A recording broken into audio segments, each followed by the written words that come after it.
And welcome to the Writer's Life, the place where you get the sight, sound, smells, taste of my particular writer's life. And we get the truth about the writer's life. Subscribe if you haven't already. Believe it or not, this is the key to my door. The skeleton key. You're getting sleepy. All right, stop fooling around. Punch the like button and tap the bell for notifications so you don't miss out on one exciting video.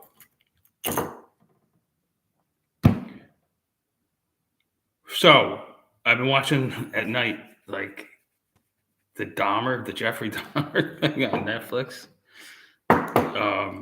It's really well done, and it's not like overly graphic or anything like that. I think they held back for, so they get a bigger, you get a bigger audience. But it's weird because it's so disturbing.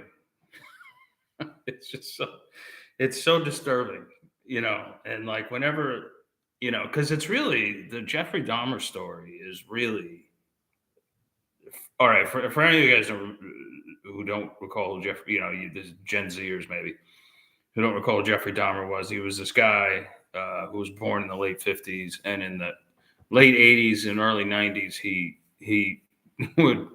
would attract other males back to his apartment or his at one time his family home, and he would basically drug them, take pictures of them, have sex with them, and kill them and have sex with them and eat them. And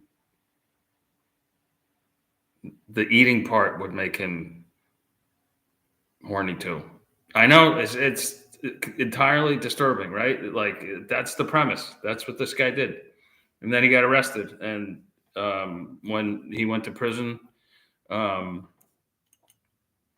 think a lot of psychologists wanted to pick his brain and, find out what made him tick. But being in prison, like he was like a target. So, he got killed pretty fast, I think. I think he did anyway. I could be wrong about that, but I'm pretty sure. But anyway,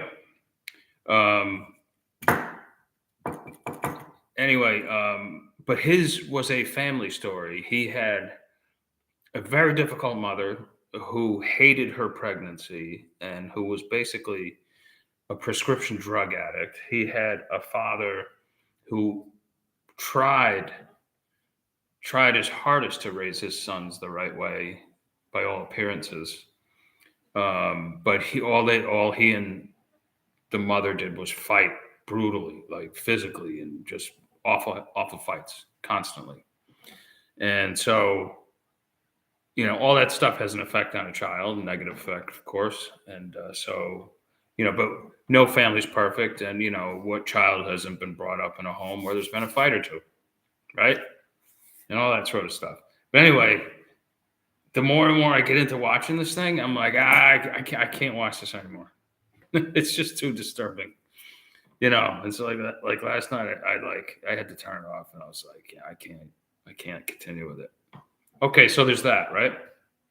But yet, I can write a book that involves almost the same kind of topics, the same variety of topics, if not more brutal, in a book like Paradox Lake, and maybe a couple other books that I've written. Because I do have some books that have like a horror, that could be qualified as horror. I'm not a Stephen King guy, but I also write standalone psychological suspense, and I write some standalone psychological suspense / horror. And I have a blast doing it. I love it. I love, detailing all that stuff and getting really into the dark element and the dark side of the human condition, right? Because all of us have good and badness. That's just the fact. Like we are capable of doing horrific things. We are capable of doing terrific, very good things. Luckily, most of us do good things, where a very small minority of us see nothing wrong with inviting someone to your house and drilling a hole in their head and having sex with them and then eating them. Like, what's up with that? So anyway, someone's got a screw loose. But anyway, as a fiction writer, you can go nuts with that, and like we've all seen like graphic novels and graphic like comics that like are not only have the brutal words to go with it, brutal disturbing words to go with some really really disturbing graphic pictures on it, and we love that stuff, right? It's funny because like when Paradox Lake came out, my mother started reading it. My mother reads all my books, of course, most of them. Um, and she, I had to pick her up. We were going somewhere, and she's like, I started reading it. And she's like, I got so far, and I couldn't read anymore. She's like, it was too disturbing. And then she had like, sometimes I wonder if you're like that. I was like, it's fiction, mom. I was an altar boy. Come to think of it, maybe Jeffrey Dahmer was too. But I mean, like, I don't know.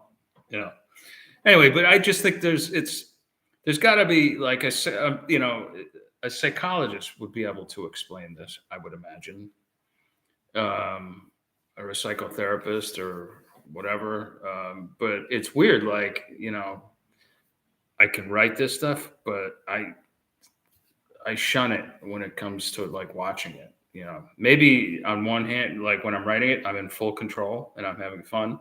And maybe when I'm watching someone else's production or reading someone else's production, I'm not in control. And therefore I'm disturbed by it, I guess, or it could be like golf. Like I like playing golf. As long as it's just 9 holes and no one's taking it seriously. And I do it, once or twice a year, maybe. But watching golf, like face plant, because it's so boring. I don't know if that's a good analogy or not. I don't think it is.